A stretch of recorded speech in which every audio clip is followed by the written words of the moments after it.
বিদ্যুৎ কর্মীদের কর্মবিরতি বিক্ষোভ মিছিল। এই গরমের দাবদাহের মধ্যে বিদ্যুৎ কর্মীরা কর্মবিরতি করল এবং প্লাকার্ড হাতে মিছিল এবং বিক্ষোভ। হাসনাবাদের আমলানি সাব স্টেশনের হাই স্টেশন লাইনের সাব স্টেশনের ঘটনা। বিক্ষোভকারীদের অভিযোগ তারা 3 মাসের মাইনে পায় না এবং পিএফ মেডিক্লেম 6 মাসের দেওয়া হয় না। বহুবার ঠিকাদারের মালিক এবং বিদ্যুৎ দপ্তরের ঊর্ধ্বতন কর্তৃপক্ষকে জানিয়ে কোনো কাজ হয়নি।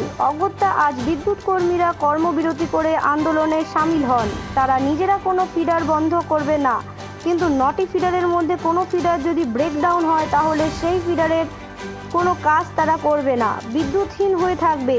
এই সাবস্টেশনের আন্ডারে হিঙ্গলগঞ্জ ব্লক, হাসনাবাদ ব্লক এবং টাকি পৌরসভা সহ বিস্তীর্ণ এরিয়া আছে। এই গরমের মধ্যে ব্রেকডাউন হয় তাহলে এলাকার মানুষদের ভোগান্তির শেষ থাকবে না। দীর্ঘ 1 বছর যাবৎ আমরা বেতন ইএসআইপিএফ কোম্পানি ঠিকঠাক পরিশোধ করে না। আমরা ডিসেল কর্তৃপক্ষ চিঠি দিয়ে জানিয়েছি এবং কোম্পানিকেও চিঠি দিয়ে জানিয়েছি। কোনো ওদের সুবক্তব্য পাইনি, কোনো ওদের কাছ থেকে আশ্বাস পাইনি। আমরা বাধ্য হয়ে কর্মবিরতি ডেকেছি, নাহলে আমাদের এই বেতন পিএফ-ইএসআই পরিশোধ করার জন্য আমরা বাধ্য হয়ে কর্মবিরতি ডেকেছি। আচ্ছা, এই যে ধরুন এই যে প্রচণ্ড গরম, তার মধ্যে যদি কোথাও যদি কারেন্ট অফ হয় বা কোনো ফিডার যদি ব্রেকডাউন হয়, তাহলে তো সাধারণ মানুষের প্রচণ্ড সমস্যা হবে। তখন আপনারা এখন আমরা কর্তৃপক্ষকে চিঠি দিয়ে জানিয়েছি কর্মবিরতি করব বলে। এবার যদি কোনো লাইন খারাপ হয় বা কোনো ব্রেকডাউন হয়, তাহলে কর্তৃপক্ষ সুব্যবস্থা নেবে। তার জন্য অন্য লেবার দিয়ে লাইন তুলবে, কীভাবে ব্যবস্থা নেবে তারাও দায়ী থাকবে। আমরা তো পেটের জ্বালায় এটা কর্মবিরতি নিতে বাধ্য হচ্ছি। এবার কর্তৃপক্ষের চিঠি দিয়ে জানানো আছে, তারা সুব্যবস্থা নেবে, কিভাবে লাইনটা চালাবে।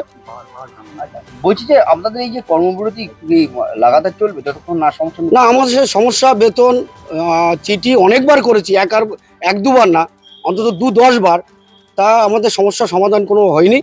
আমাদের লাগাতার কর্মবিরতি চলবে যতক্ষণ আমাদের কর্তৃপক্ষ সমস্যার সমাধান না করবে। কারণ একই কারণ আমিও বলবো যে দীর্ঘ 1-1.5 বছর ধরে আমাদের ঠিকঠাক মাইনে পিএফএসআই কিছুই হচ্ছে না। 3 মাস ধরে মাইনে, 1 মাসের মাইনে তো 2 মাসের মাইনে পড়ে থাকছে, প্লাস এই 5-6 মাস ধরে পিএফএসআই কোনো টাকা জমা পড়ছে না। এমনিতে হাই টেনশনের কাজ 33/11 কেভি সাবস্টেশনে আমরা কাজ করি, তো আমাদের যদি ঠিকঠাক না হয় চলে, তা আমাদের তো এই কাজ করার কোনো মানে হয় না। শুধু তাই না, এই সামান্য বেতনে তবু আমরা এই ফ্যামিলি নিয়ে মানে গুছিয়ে নিয়েছি। এবার 3 মাস ধরে মাইনে পাচ্ছি না, 6 মাস ধরে পিএফএসআই জমা পড়ছে না। এবার যদি বা আমার লোকসভা ভোট ছিল, তাও আমরা কর্মবিরতি সে সময় ডাকিনি।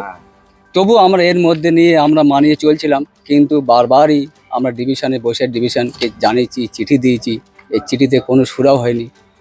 এবার এমন তো অবস্থায় আমরা দূর থেকে আসি, এখানে আসতে গেলে আমাদের 100 থেকে 150 টাকা খরচা হয়, সে পয়সাও নেই। এখানে এসে আমাদের এমনকি দুপুরবেলা খাওয়া জোটে না, পয়সা নিতে কী দিয়ে খাবো। বাধ্য হয়ে আমরা টোটাল টিম এই কর্মবিরতির পথে হাঁটছি।